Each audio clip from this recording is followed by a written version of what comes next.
చిన్న, పెద్ద తేడా లేకుండా ఈ మధ్య కాలంలో చాలా మంది ఫేస్ చేస్తున్న ప్రాబ్లమ్ మోకాళ్ళ నొప్పులు. అతి తక్కువ ఏజ్‌లో అంటే 20+ ఏజ్‌లోనే మోకాళ్ళ నొప్పుల ప్రాబ్లమ్ చూస్తున్నాం. కాళ్ళు అదే మన మోకాళ్ళు గుజ్జరిగిపోవడం చూస్తున్నాం. అసలు బోన్ స్ట్రెంత్ ఎందుకు తగ్గుతా ఉంది? అట్ ద సేమ్ టైమ్ మోకాళ్ళలో గుజ్జు ఎందుకు పెరుగుతా ఉంది? ఈ విషయాలను తెలియజేయండి. మనతో పాటు ఉన్నారు ఎండీ ఆయుర్వేద డాక్టర్ సుస్తా చెల్ల గారు. సో, మేడం ద్వారానే అసలు దీనికి ఎలాంటి ట్రీట్మెంట్ ఉంది? ఇన్ కేస్ హోమ్ రెమెడీస్ ఎలాంటివి ఉన్నాయో మేడం ద్వారా తెలుసుకుందాం. నమస్తే మేడం. నమస్తే అండి. మేడం, మోకాళ్ళ నొప్పుల ప్రాబ్లమ్. ఇంతకుముందు మనం యాక్చువల్లీ పెద్దవాళ్ళు చూసేవాళ్ళము. సో, ఇన్‌స్టాంట్‌గా వాళ్ళకి పెయిన్ కిల్లర్స్ ఇవ్వడం గాని, ఇట్లా చేసి వాళ్ళ నొప్పులు తగ్గించేసి తర్వాత ట్రీట్మెంట్ చేపించేవాళ్ళం. ఈ మధ్య కాలంలో 20+ ఏజ్‌లోనే అంటే 20 ఏళ్ళు దాటిన తర్వాత ప్రతి ఒక్కరిలో ఈ మధ్య కాలంలోనే ఎక్కువ చూస్తా ఉన్నాం. కారణాలు ఏమై ఉండొచ్చు? బ్లడ్‌లో యూరిక్ యాసిడ్ లెవెల్స్ పెరిగిపోవడము, లేదంటే కొన్ని రకాల వైరల్ ఇన్ఫెక్షన్స్ వల్ల లైక్ డెంగ్యూ ఫీవరు అండ్ మనకి చికెన్ గున్యా అట్లాంటివి వచ్చాయి కదా! సో, అలాంటి ఫీవర్స్‌లో టాక్సిన్స్ అనేవి ఎక్కువగా జాయింట్స్‌లో పేరుకుపోయి అది ఇంకా అలానే టాక్సిన్ ఉండిపోతదనమాట. వాళ్ళకి ఆ ఓకే. ఫీవర్ తగ్గుతది. కానీ ఆ టాక్సిన్ అలాగే జాయింట్‌లో ఉండిపోవడం.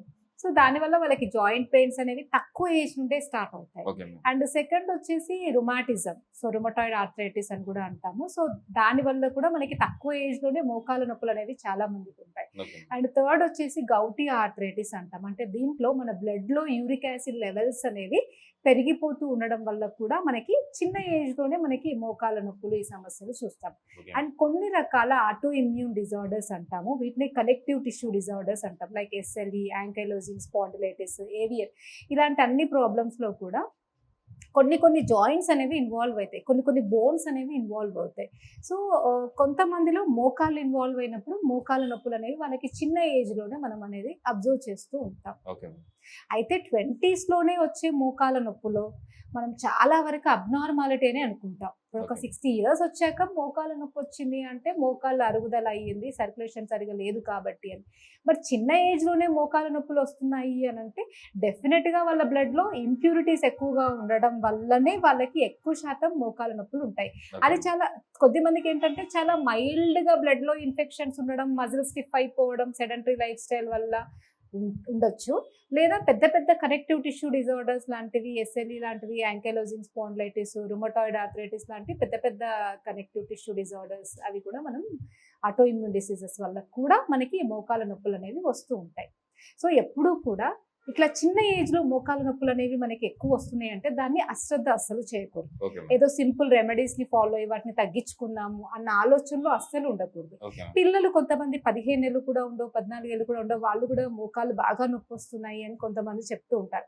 కొంచెం ఆడగానే బాగా సివియర్‌గా పెయిన్ వస్తుందంటాం. సో, అలాంటప్పుడు అది నెగ్లెక్ట్ చేయకుండా ఇలాంటి డిసీజెస్ ఏమన్నా ఉన్నాయా అని చెప్పేసి డెఫినిట్‌గా వాళ్ళు చూపించుకోవాల్సిన అవసరం ఎంతైనా ఉంది. Okay madam. అంటే ఆయుర్వేదం ప్రకారము ఇట్లా మోకాళ్ళ నొప్పుల ప్రాబ్లమ్ ఉన్న వాళ్ళకి మీరైతే ఎలాంటి ట్రీట్మెంట్ ఇస్తారు? మామూలుగా ఆయుర్వేదిక్ ప్రకారం కూడా మనకి ఒకవేళ అలా మోకాళ్ళ నొప్పులతో వచ్చినప్పుడు మనం వాళ్ళకి ఆ ఏజ్‌లో మోకాళ్ళ నొప్పులు రావడానికి డెఫినిట్‌గా ఏంటి రీజన్ అన్నది మనం కౌన్సెలింగ్ చేసి తీసుకుంటాం. ఓకే. సో, దాంట్లో వాళ్ళది ఎక్కువ శాతము ఆహ్, ఇదే నార్మల్‌గా రక్తంలో వచ్చేటువంటి మార్పుల వల్ల, రక్తంలో వచ్చే టాక్సిన్స్ వల్లనే మనకి ఈ మోకాళ్ళ నొప్పులనేవి ఎక్కువగా అబ్జర్వ్ చేస్తాము. ఓకే. కాబట్టి వాళ్ళకి ఆ రక్తం ప్యూరిఫై అవ్వడానికి ఆయుర్వేదిక్‌లో రక్తమోక్షణం అనే టెక్నిక్ ఉంటుంది. ఓకే. లేదంటే లీచ్ థెరపీ ద్వారా మనం చెడు రక్తాన్ని మనం ఎన్ని రకాలుగైనా తీయొచ్చు. ఓకే. సో, దాంట్లో ఒకవేళ టోటల్ బాడీలో మనకి బ్లడ్ ఇంప్యూర్ అయ్యింది అంటే మనం టోటల్ బాడీ నుండి రక్తం తీయాలి. అంటే ఏదో ఓకే. ఒక పర్టిక్యులర్ పార్ట్‌లో తీయాల్సింది కాకుండా టోటల్ బాడీ నుండి తీయాలి. ఓకే. సో, కాబట్టి ఏం చేస్తామంటే ఏదన్నా మనకి నార్మల్‌గా మనకి మోకాళ్ళకి సంబంధించినటువంటి దగ్గరగా ఉన్నటువంటి వెసల్ నుండి కొంత రక్తం అనేది మనం తీస్తాం. సో, అలా చేసి ఆ తర్వాత వాళ్ళకి బ్లడ్‌ని ప్యూరిఫై చేసేటువంటి మెడిసిన్స్‌ని పెట్టడం వల్ల వాళ్ళకి స్లోగా బ్లడ్ అనేది ప్యూరిఫై అవుతది. ఓకే. ఎగ్జాంపుల్ ఇప్పుడు మనకి అర్థమయ్యే లాంగ్వేజ్‌లో చెప్పాలనుకుంటే ఒకవేళ పేషెంట్‌కి గౌటీ ఆర్థరైటిస్ ఉందనుకోండి. అంటే వాళ్ళకి బ్లడ్‌లో యూరిక్ యాసిడ్ ఎక్కువగా ఉంటది. ఓకే. ఎందుకు యూరిక్ యాసిడ్ ఎక్కువ ఉంటది? అంటే వాళ్ళు ఎక్కువ నాన్ వెజ్ తింటూ ఉండి, ఆల్కహాల్ ఎక్కువగా తీసుకుంటూ ఉండి, సరైనటువంటి లైఫ్ స్టైల్ ఫాలో అవ్వనోళ్ళకి ఎక్కువ శాతం ఆ ప్రాబ్లమ్ వస్తది. ఓకే. అప్పుడు వాళ్ళకి మనము ఈ ఇంప్యూర్ బ్లడ్ తీయడమే కాకుండా విరేచన కర్మ అని ఒక ట్రీట్మెంట్ చేస్తాం. ఓకే. Cleansing treatment. ఓకే. దానివల్ల కొంత బాడీలో ఉన్నటువంటి ఆ టాక్సిన్స్ అన్ని మోషన్ ద్వారం గుండా బయటికెళ్ళిపోతాయి. ఓకే. ఆ తర్వాత బ్లడ్‌ని ప్యూరిఫై చేసే అటువంటి మెడిసిన్స్ మనం వాళ్ళకి ఇవ్వడం వల్ల స్లోగా బ్లడ్‌లో ఉన్నటువంటి ఆ ఇంప్యూరిటీస్ అంతా పోయి వాళ్ళకి ఒక స్టేజ్‌లో మొత్తం యూరిక్ యాసిడ్ లెవెల్స్ పోయి నార్మల్ అయిపోతారు. ఓకే. అలా కాకుండా కొంతమందికి ఏంటి ఇప్పుడు మనం ఇంతకుముందు అన్నట్టుగా రుమటాయిడ్ ఆర్థరైటిస్ అన్న ఓకే. వాళ్ళకి అంటే రుమటాయిడ్ ఆర్థరైటిస్ అని మీకెలా తెలుస్తుంది అలా అనుకుంటే నార్మల్‌గా ఏంటంటే ఆయుర్వేదిక్‌లో దీన్ని ఆమవాతము అంటాము. లేదంటే వాతరక్తం అంటాం. ఆయుర్వేదిక్‌లో వీటికి కొన్ని స్పెసిఫిక్ పేర్లుంటాయి. Okay madam. సో, ఆ పేర్లను బట్టి మనం ఇప్పుడు ఆమవాతము అనంటే మనం దాని లక్షణాలు రుమటాయిడ్ ఆర్థరైటిస్ లక్షణాలు సేమ్ ఉంటాయి కాబట్టి దాన్ని ఆమవాతంగా ట్రీట్ చేస్తాము.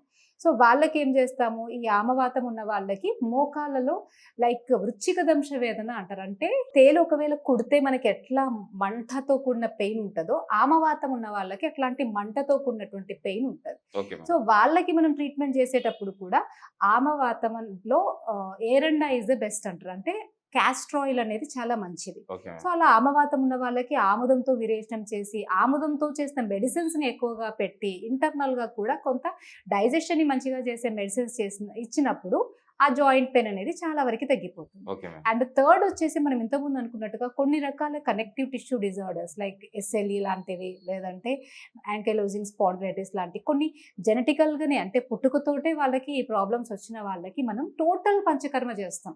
So, okay. దీనివల్ల బ్లడ్‌లో ఉన్న టాక్సిన్స్ పూర్తిగా బయటికెళ్ళిపోతాయి. ఓకే. అండ్ చాలా వరకి రిపీటెడ్‌గా చేయడం వల్ల వాళ్ళకి నార్మల్ అయ్యే ఛాన్సెస్ ఉంటాయి. కొంతమందిలో ప్రాబ్లమ్ సివియర్‌గా ఉన్నప్పుడు కనీసం మనం మేనేజ్ చేయగలుగుతామనమాట. Okay madam. నిజంగా మేడం ఈరోజు ఆముదంతో మనం మోకాళ్ళ నొప్పుల ప్రాబ్లమ్స్ కూడా తగ్గించుకోవచ్చు అని చెప్పేసి కూడా చాలా చక్కగా వివరించారు. మేడం ఇంకొకటి ఏంటంటే మన బోన్ స్ట్రెంత్ కూడా చాలా మందికి తగ్గుతా ఉంటది. దీనికేమన్నా ఈ ఇంట్లో మనం ఏమన్నా రెమెడీస్ ఉన్నాయా? చాలా మందికేంటి అనంటే ఈ మధ్య కాలంలో గూడా బోన్ మాస్ ఇండెక్స్ బీఎంఐ అని జెప్పేసి చేపించుకున్నప్పుడు గూడా వాళ్ళకి బోన్స్ అనేవి లోపట ఆహ్, డెన్సిటీ అనేది తగ్గుతున్నట్టు యాక్చువల్‌గా ఏమంటామనమంటే మనకి ఆస్టియోపీనియా, ఆస్టియోపోరోసిస్ అట్లా రకరకాల స్టేజెస్ ఉంటాయి. ఒక బోన్‌లో మనకి ఎంత కాల్షియం ఉండాలి, ఏంటి అన్నది మనం చూస్తూ ఉంటాం. Okay so, madam. ఎవరికైతే ఇట్లా బోన్స్ అరుగుతూ ఉంటాయో, ఎవరికైతే సరైనటువంటి కాల్షియం సప్లిమెంట్ అనేది అందకపోతూ ఉంటదో వాళ్ళకి మనం ఇంట్లో చేసుకున్న ఒక చక్కటి చిట్కా ఉంది. అదేంటి అంటే దీనికి కావాల్సింది ఓన్లీ 3. ఒకటి వచ్చేసి గుంట గలగర పౌడరు, అండ్ రెండోదొచ్చేసి నల్ల నువ్వుల పౌడరు, అండ్ మూడోదొచ్చేసి ఆమ్లకి పౌడర్. Okay madam. సో, గుంట గలగర పౌడర్ 100 గ్రామ్స్, అండ్ ఆమ్లకి పౌడర్ 100 గ్రామ్స్, నువ్వుల పౌడర్ 200 గ్రామ్స్. ఓకే. ఈ 3 కలిపేసి దీనికి రెట్టింపు బెల్లం ఏసుకోవాలి. బెల్లం ఏసుకొని చిన్న చిన్న టాబ్లెట్స్ లాగా చేసుకొని రోజు పొద్దున ఒక టాబ్లెట్ పాలతో వేసుకొని ఒక 1 అవర్ వరకి ఏమి తినకూడదు. సో, రెగ్యులర్‌గా ఇలా చేయడం వల్ల నువ్వుల్లో ఉన్నటువంటి కాల్షియం మనకు అందుతది. అండ్ ఉసిరి, గుంటగలగరలో ఉన్నటువంటి మల్టీ విటమిన్స్, యాంటీ ఆక్సిడెంట్స్ మన బాడీకి చాలా చక్కగా అందుతాయి. అండ్ బోన్స్ అనేవి అరిగిపోకుండా ఉంటాయి. నిజంగా మేడం బోన్ డెన్సిటీ పెంచుకోవడానికి అంటే కాల్షియం రిచ్‌గా ఉండడానికి, బోన్స్ గట్టిగా ఉండడానికి అట్ ద సేమ్ టైమ్ దీనివల్ల అంటే మోకాళ్ళ నొప్పుల ప్రాబ్లమ్స్ కూడా బయటపడడానికి చాలా చక్కటి రెమెడీని కూడా మన ప్రేక్షకుల కోసం తెలియజేశారు. Thank you. Thank you.